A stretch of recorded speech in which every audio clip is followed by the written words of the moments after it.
L'homme est un fruit. Il y a deux façons de faire du profit avec. Ou bien tu le presses, ou bien tu le plantes. Si tu le presses, tu as un jus d'orange. Si tu le plantes, tu as un oranger. Choisis ton camp, camarade, parce que l'oranger, il est beaucoup plus productif. Et il se trouve qu'il est aussi plus épanoui.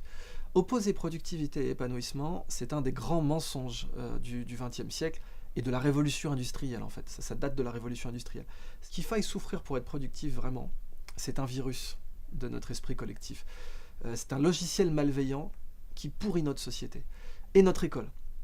Et tout ce qui constitue la colonne vertébrale productive de notre société, puisqu'après tout, l'école, on va y revenir, elle n'est pas là pour nous épanouir, elle est là pour nous rendre productifs. C'est l'école de la révolution industrielle qu'on a.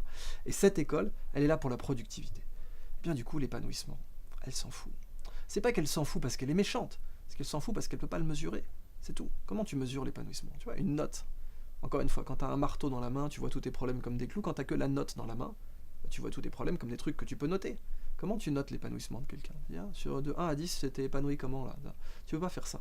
Donc du coup, l'épanouissement, c'est quelque chose qui n'existe pas. Parce que si c'est pas notable, ça n'existe pas. C'est peut-être même pour ça qu'on dit notable, tu vois. C'est plus notable, ça n'existe pas.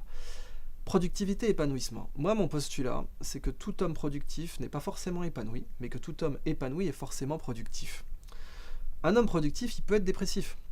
Tu peux avoir un type qui est excellent ingénieur, qui est major de Polytechnique, et puis qui fait une dépression nerveuse, ou pire, qui va buter des gens. Enfin, je veux dire, tu peux avoir une grande école, un élève sélectionné, brillant, qui va être une catastrophe pour la société.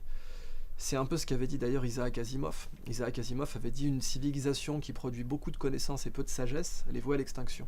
Quelqu'un d'épanoui n'est jamais un fardeau pour la société. Voilà.